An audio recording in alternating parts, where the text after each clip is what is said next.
Assalamualaikum warahmatullahi wabarakatuh. Perkenalkan, nama saya Septia Wardani dengan NIM C1 Channel 22094. Pada video kali ini, saya akan menjelaskan mengenai akuntansi istisna.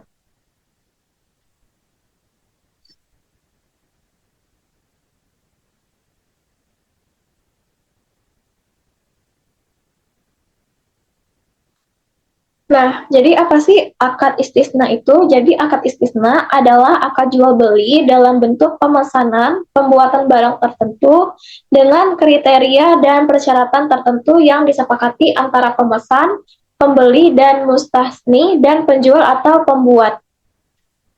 Sebagaimana yang dijelaskan dalam Fatwa DSN MUI. Sani atau penjual itu akan menyiapkan barang yang dipesan sesuai dengan spesifikasi yang telah disepakati di mana ia dapat menyiapkan sendiri atau melalui pihak lain atau disebut juga dengan istisna paralel.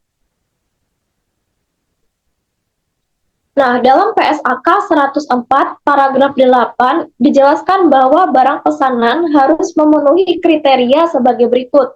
Yang pertama, memerlukan proses pembuatan setelah akad disepakati. Yang kedua, sesuai dengan spesifikasi pemesan atau customized dan bukan produk massal. Yang ketiga, harus diketahui karakteristiknya secara umum yang meliputi jenis, spesifikasi teknis, kualitas, dan kuantitasnya. Nah, lalu di sini jenis akad istisna itu terbagi menjadi dua. Yang pertama adalah istisna biasa, yaitu adalah akad jual beli dalam bentuk pemesanan pembuatan barang tertentu dengan kriteria atau syarat tertentu yang disepakati antara pemesan dan penjual. Yang kedua yaitu istisna paralel, adalah suatu bentuk akad istisna antara penjual dan pemesan, di mana untuk memenuhi kewajibannya kepada pemesan, penjual melakukan akad istisna dengan pihak lain atau subkontraktor yang dapat memenuhi aset yang dipesan oleh pemesan. Nah, untuk dasar syariah dari akad istisna, yaitu di sini ada hadis di mana Amir bin Auf berkata, perdamaian dapat dilakukan di antara kaum muslimin kecuali perdamaian yang mengharamkan, yang menghalalkan dan menghalalkan yang haram. Dan kaum muslimin terkait dengan syarat-syarat yang mengharamkan yang halal dan menghalalkan yang haram. Hadis riwayat Tirmizi. Lalu di sini ada rukun dan ketentuan dari akad istisna. Nah, di sini ada rukunnya, ada tiga. Yang pertama yaitu pelaku terdiri atas pemesan dan penjual. Yang kedua, objek akad itu berupa barang yang akan diserahkan dan modal istisna yang berbentuk harga. Yang ketiga yaitu ijab kabul atau serah terima. Lalu lanjut ke ketentuan dari akad istisna. Yang pertama yaitu pelaku harus balik dan cakap hukum. Yang kedua, objek akad itu mencakup pembayaran harus jelas dengan jumlah dan bentuknya. Harga tidak boleh berubah kecuali ada perubahan spesifikasi oleh pembeli. Pembayaran sesuai kesepakatan dan tidak boleh berupa pembebasan utang. Lalu barang harus jelas spesifikasinya, diserahkan kemudian sesuai waktu yang disepakati dan tidak boleh dijual sebelum diterima. Tidak boleh ditukar kecuali dengan barang sejenis. Pemesan punya hak membatalkan jika ada catat dan akan mengikat bila pesanan sesuai kesepakatan. Dan untuk ijab kabul itu dilakukan dengan cara yang menunjukkan kesepakatan kedua belah pihak, baik lisan, tulisan maupun media komunikasi lainnya. Nah, lalu ada perlakuan akuntansi menurut PSAK 104. Di sini untuk penjualnya yaitu pada pengakuan akad, setiap akad itu dinilai terpisah jika biaya dan pendapatannya dapat diidentifikasi secara mandiri. Yang kedua, biaya praakad itu dicatat sebagai beban tanggungan dan diakui sebagai biaya istisna jika akad terjadi.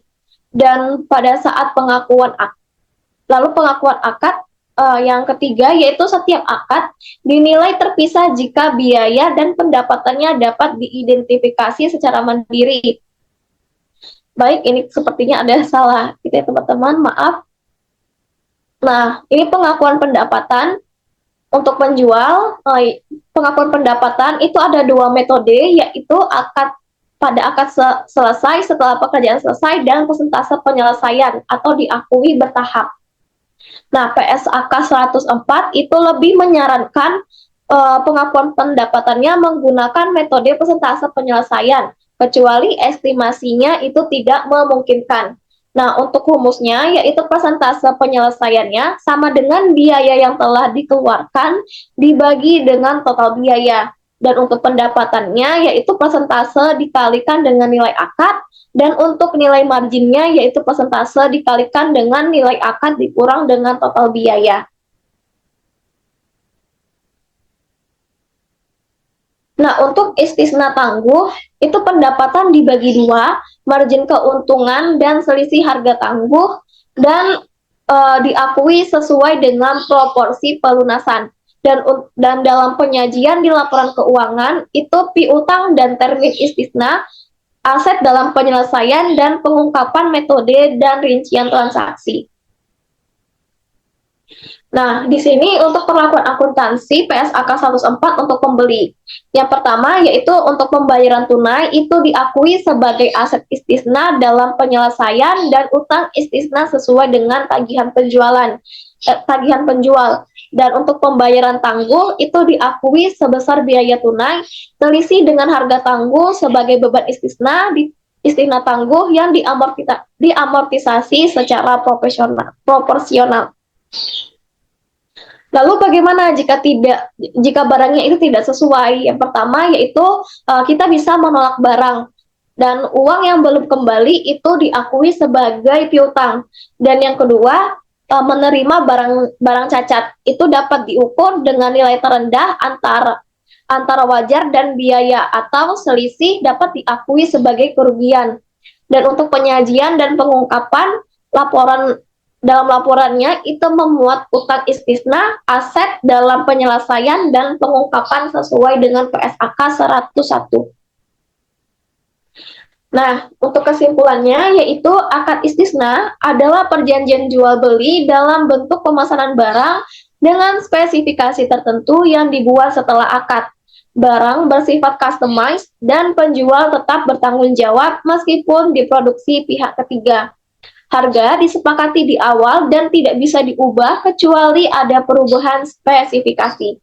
Akad ini mengikat dan dapat dibatalkan hanya dengan kesepakatan bersama atau alasan hukum.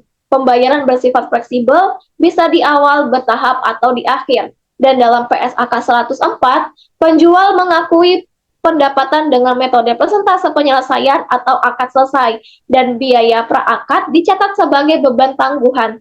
Sementara itu, pembeli mencatat aset dan utang istisna sesuai termin serta menyajikan informasi tersebut dalam laporan keuangan.